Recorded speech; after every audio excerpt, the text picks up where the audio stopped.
All right, with gas prices literally rising by the day, many are suggesting ways that the Biden administration could alleviate the pain that Americans are feeling at the pump. Senator Marsha Blackburn, for example, has called for an Operation Warp Speed type energy initiative to combat rising prices. But when White House Press Secretary Jen Psaki was asked in her briefing today about whether or not the president plans to meet with oil executives, here was her response.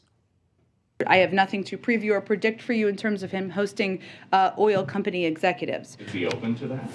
I don't have anything planned on the schedule for that front. All right, well, here to break down the latest is Larry Behrens, the director of Power the Future. Larry, Jen Psaki put out a video addressing why Americans are paying more at the pump. I want to play a bit for you. Part of this is on the oil companies. Right now, there are 9,000 approved unused permits that oil and gas companies could tap into now to ramp up production. The only way to protect the United States over the long term is to become energy independent. That's why the president has been so focused on investing in clean energy technologies, so that we can rely on that and not President Putin to set the price of gas. All right, so Larry, let me ask you this. I just a little unclear on that, because if there are 9,000 unused drilling permits, according to her, then why aren't oil executives just rushing forward and grabbing these things and saying, hey, drill, baby, drill? It's a great question, Sean. And the fact of the matter is, this administration has declared war on the American energy producer. So they want to talk about those leases all they want. And the fact of the matter is, when they get those leases, that's just the first step of sometimes a dozen steps to get the production going. But let's just look at the real numbers. In November 2019, before the pandemic, the United States set a record of about 13 million barrels per day of production. Well, today we're at 11.5. That's 1.5 million barrels a day less. And so she can talk about the leases, and they really like to point to that. But the fact is, she can't really say that they have done a lot to help the American energy producer. In fact, they've declared war on it because they stopped leasing on federal lands, and they even went back about a year ago in March to review those leases to say the ones they had already approved. And so I know they're trying to do damage control now, but the facts just don't back them up. Yeah, because why get a lease if you know you can't drill, essentially? I do want to get your take on this, Larry, because Jen Psaki tweeted out a New York Times article that was apparently trying to fact check the GOP. She was essentially saying the Keystone Pipeline would not have an effect on gas prices. What do you say?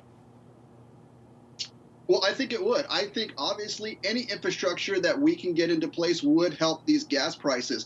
She's trying to play this game of semantics, saying, well, if it was, we can't wave the magic wand and get the Keystone Pipeline working tomorrow. And she's right about that. But the fact of the matter is, sorry, I keep saying that, we have the Keystone Pipeline was years and years in the making, and they pulled the rug out from under those workers in a single day. And so that goes back to those 9,000 leases. Why would a producer want to work with this administration and invest millions or billions of dollars in developing these resources when they know when the political winds change, the White House is just going to come and give a big gift to their green friends and undermine American energy?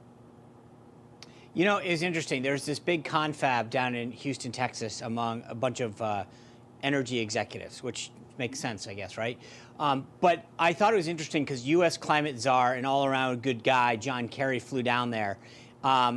So I found it odd that he was speaking down there, but it was something that he said that really caught my eye. He said this: if you think migration has been a problem in Europe from the Syrian war or even from what we see now in Ukraine, wait till you see 100 million people for whom the entire food production capacity has collapsed. I guess my question is, it's sort of like I'm trying to see how that fits in to the current crisis. I feel like he's going down there and saying something completely tone deaf to the current crisis we're facing. Well, it is tone deaf, and it shows that their priority are with their green campaign donors and not the American public. I mean, never before, as we go around the country, have people asked to say, when they look at a politician, they know what the answer is: boost American energy production. And President Biden will go to Saudi Arabia, he'll go to Venezuela, he'll go to Iran, and he will go in every avenue except for boosting American production. And we get asked why as we go across the country. Well, those comments by John Kerry give you an indication why. They are so focused on pleasing their green donors. It is to the exclusion of everything. It's to the exclusion of record-breaking gas prices, to the exclusion of massive inflation. And that is why they can only see the world through that lens and don't realize that, there's this big switch in front of them that if they would throw it and make a U-turn on what they've been doing over the past year plus, we can get back to energy independence that we enjoyed under the previous administration. But Biden just won't do it because, well, he's got some green allies that won't let him. Larry, in the last 30 seconds, if the White House called you up right now and said, hey, what's one thing that we can do to help alleviate what Americans are feeling at the pump, what would you tell them?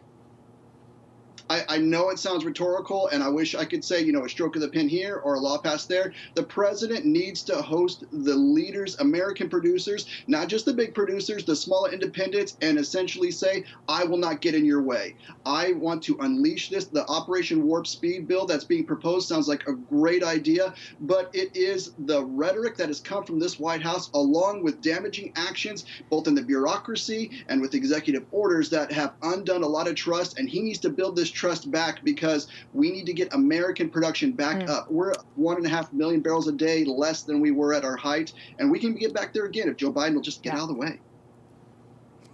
All right. Hopefully he does. Hopefully he takes your advice. Larry, appreciate your time tonight. Thank you both so much. Great to see you.